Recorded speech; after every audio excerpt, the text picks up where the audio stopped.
Hi all, അസ്സലാമു അലൈക്കും. Welcome back to Silna's kitchen. ഇന്നത്തെ റെസിപ്പി ഭയങ്കര വെറൈറ്റി ആയിട്ടുള്ള നല്ല ടേസ്റ്റി ആയിട്ടുള്ള ഒരു ഈവനിങ് സ്നാക്സിൻ്റെ റെസിപ്പിയാണ്. നമ്മുടെ വീട്ടിൽ സ്ഥിരമായിട്ടുള്ള സാധനങ്ങൾ കൊണ്ട് തന്നെ പെട്ടെന്നൊരു ഗസ്റ്റൊക്കെ വരികയാണെന്നുണ്ടെങ്കിൽ എളുപ്പം തയ്യാറാക്കി കൊടുക്കാൻ പറ്റുന്ന ഒരു അടിപൊളി ഐറ്റമാണ്. നേന്ത്രപ്പഴം വെച്ചിട്ടാണ് ഇത് തയ്യാറാക്കിയെടുക്കുന്നത്. കുട്ടികൾക്കും വലിയവർക്കൊക്കെ ഒരുപാട് ഇഷ്ടമാവും. അപ്പോൾ ഇതെങ്ങനെയാണ് തയ്യാറാക്കുന്നതെന്ന് അറിയാനായിട്ട് വീഡിയോ സ്കിപ്പ് ചെയ്യാതെ മുഴുവനായിട്ടൊന്ന് കണ്ടു നോക്കണേ. റെസിപ്പിയിലോട്ട് കടക്കുന്നതിന് മുമ്പായി സിൽനാസ് കിച്ചൺ ചാനൽ ആദ്യമായിട്ട് കാണുന്നവരാണെങ്കിൽ പ്ലീസ് ഒന്ന് സബ്സ്ക്രൈബ് ചെയ്തേക്കണേ. ഒപ്പം ഈ വീഡിയോസ് നിങ്ങൾക്ക് ഇഷ്ടപ്പെടുകയാണെങ്കിൽ ഒരു ലൈക്ക് ചെയ്ത് ഷെയർ ചെയ്ത് സപ്പോർട്ട് ചെയ്യാനും മറക്കരുത്. ഇനി നമുക്ക് ഇതെങ്ങനെയാണ് തയ്യാറാക്കുന്നതെന്ന് നോക്കാം. ഇതിനായി ആദ്യം തന്നെ 2 നേന്ത്രപ്പഴം എടുത്തിട്ടുണ്ട്. പഴുത്ത നേന്ത്രപ്പഴമാണ് എടുത്തിട്ടുള്ളത്. തൊലി കറുത്തു പോയെന്നേ ഉള്ളൂ. ഇതൊരു മീഡിയം പഴുപ്പുള്ള പഴമാണ്. ഈ ഒരു പഴുപ്പുള്ള പഴം തന്നെ എടുക്കാൻ വേണ്ടി നോക്കുക. ഈ 2 പഴവും ഞാനിവിടെ ഇതുപോലെ ഒന്ന് കട്ട് ചെയ്തതിന് ശേഷം ഒരു ബൗളിലേക്ക് ഇട്ട് കൊടുത്തിട്ടുണ്ട്. ഇനി കൈ വെച്ചിട്ട് നന്നായിട്ട് ഇതൊന്ന് ഉടച്ചെടുക്കാം. ഫോർക്ക് സ്പൂൺ വെച്ചിട്ടൊന്നും ഉടച്ചെടുക്കാൻ നോക്കിയാൽ ഉടഞ്ഞു വരത്തില്ല. കാരണം അത്രയും പഴുപ്പായിട്ടില്ല. അങ്ങനെ ഒരു പഴുപ്പുള്ള പഴമാണ് ഇപ്പോൾ എടുത്തിട്ടുള്ളത്. അതുപോലെ കൈ വെച്ചിട്ട് ഉടച്ചെടുക്കാൻ വേണ്ടി നോക്കുക. ഇത് നമ്മൾ പലഹാരം കഴിക്കുമ്പോൾ നമുക്കിത് കടിച്ച് കഴിക്കാനായിട്ട് കിട്ടണം. അതാണ് ഇതിൻ്റെ പരുവം. ഞാനെടുത്തിട്ടുള്ള ഈ ഒരു 2 പഴത്തിൻ്റെ കണക്കനുസരിച്ചാണ് ബാക്കിയുള്ള ഇൻഗ്രീഡിയൻസിൻ്റെ അളവ് പറയുന്നത്. ഞാനിപ്പോൾ ഇത് നല്ല പോലെ ഉടച്ചെടുത്തിട്ടുണ്ട്. ഇനി ഇതിലേക്ക് മൈദയാണ് ഇട്ട് കൊടുക്കുന്നത്. മൈദ വേണ്ടാന്നുള്ളവർക്ക് ഗോതമ്പ് പൊടിയിൽ ചെയ്തെടുക്കാവുന്നതാണ്. എന്നാലും ടേസ്റ്റ് ഈ ഒരു മൈദയിൽ ചെയ്യുമ്പോഴാണ്. ഞാനിവിടെ ഓരോ കപ്പും ഇതുപോലെ നിറച്ചെടുത്തിട്ടുണ്ട്. 250 ml കപ്പിൻ്റെ അളവിൽ 2 കപ്പ് മൈദയാണ് ഇതിലേക്ക് ഇട്ട് കൊടുത്തിട്ടുള്ളത്.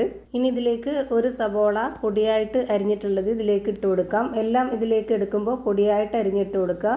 എന്നാലേ നമ്മൾ ഉദ്ദേശിക്കുന്ന ആ ഒരു പരുവത്തിലും ടേസ്റ്റിലും കിട്ടുള്ളൂ. ഇനി ഇതിലേക്ക് ഇട്ട് കൊടുക്കുന്നത് ഉണക്കമുളകാണ്. ഉണക്കമുളക്, പച്ചമുളക്, കറിവേപ്പില ഇതെല്ലാം പൊടിയായിട്ട് അരിഞ്ഞ് ഇട്ട് കൊടുത്തിട്ടുണ്ട്. ഉണക്കമുളകും പച്ചമുളകും ഈ 2 എണ്ണം വെച്ചിട്ടാണ് കട്ട് ചെയ്തിട്ട് കൊടുത്തിട്ടുള്ളത്. എരിവിനനുസരിച്ച് ഇട്ട് കൊടുക്കാം, ഓരോരുത്തരുടെയും ഇഷ്ടത്തിനനുസരിച്ച്.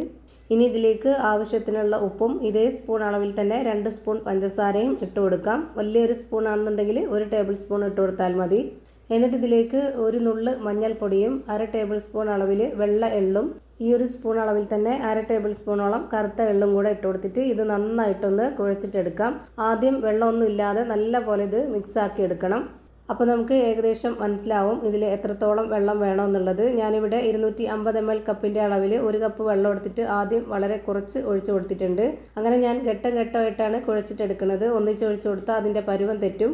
നമ്മുടെ കയ്യിൽ വെച്ചിട്ട് നമുക്കിഷ്ടമുള്ള ഏതെങ്കിലും ഒരു ഷേപ്പിൽ റെഡിയാക്കി എടുക്കാൻ പറ്റണം. ആ ഒരു പരുവാണ് ഇതിൻ്റെ കറക്റ്റ് പരുവം. ഞാനിപ്പോൾ ഇവിടെ എടുത്തിട്ടുള്ള വെള്ളം 250 ml കപ്പിൻ്റെ അളവിൽ 1 കപ്പ് വെള്ളമാണ്. അതിലിപ്പോൾ 1/2 കപ്പോളം വെള്ളം ഞാനിതിലേക്ക് ഒഴിച്ചു കൊടുത്തിട്ടുണ്ട്.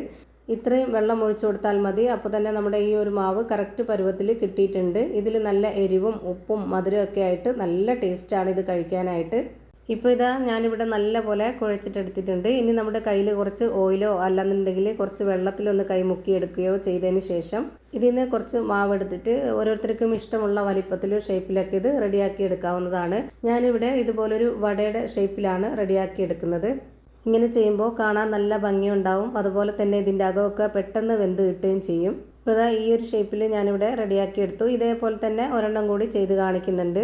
ഇതുപോലെ ഓരോന്നും ചെയ്തെടുത്ത ശേഷം നമ്മുടെ കയ്യിൽ കുറച്ച് വെള്ളത്തിൽ ഒന്ന് മുക്കിയെടുക്കുകയോ അല്ലാന്നുണ്ടെങ്കിൽ ഓയിലൊന്ന് പുരട്ടി കൊടുക്കുകയോ ചെയ്തതിന് ശേഷം ഇതിൽ നിന്ന് കുറച്ച് മാവ് എടുത്തിട്ട് ഇതുപോലെ ആദ്യം ഒരു ബോൾ ഷേപ്പിൽ മാറ്റിയിട്ട് അതൊന്ന് പ്രസ് ചെയ്ത് കൊടുക്കുക. എന്നിട്ട് അതിലേക്ക് നമ്മുടെ ഈ ഒരു വിരൽ വെള്ളത്തിലൊന്ന് മുക്കിയെടുത്തതിന് ശേഷം അതിൻ്റെ നടുക്കായിട്ടൊരു ഹോൾ ഇട്ട് കൊടുക്കുക. അപ്പോൾ എളുപ്പത്തിൽ തയ്യാറാക്കി എടുക്കാൻ പറ്റും. ഇതുപോലെ തന്നെ എല്ലാം ചെയ്ത് ഞാനൊരു പാത്രത്തിലേക്ക് മാറ്റിയിട്ടുണ്ട്. ഇനി നമുക്കിത് ഫ്രൈ ചെയ്തെടുക്കാം.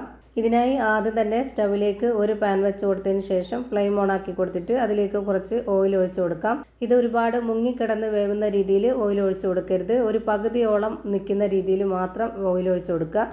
എന്നിട്ട് ഈ ഒരു പാനിലേക്ക് കൊള്ളുന്ന അത്രയും ഞാനിവിടെ ഇട്ട് കൊടുത്തിട്ടുണ്ട്.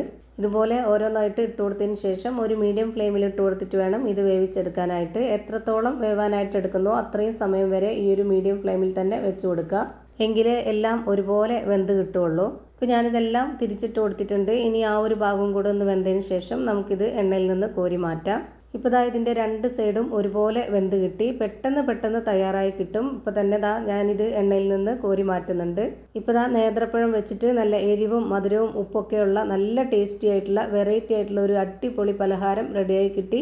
അപ്പോൾ ഇത്രയേ ഉള്ളൂ ഇന്നത്തെ വീഡിയോ ഇഷ്ടമായാൽ ലൈക്ക് ചെയ്യാനും കമൻറ്റ് ചെയ്യാനും ഷെയർ ചെയ്യാനും മറക്കരുത്. അതുപോലെ തന്നെ ഞാനിടുന്ന പുതിയ വീഡിയോസ് നോട്ടിഫിക്കേഷനായിട്ട് കിട്ടുന്നതിന് വേണ്ടി സബ്സ്ക്രൈബ് ചെയ്ത് ബെല്ലൈക്കൺ അമർത്തി അതിൽ ഓൾ എന്ന ഓപ്ഷൻ എനേബിൾ ചെയ്ത് കൊടുക്കാനും മറക്കരുത്.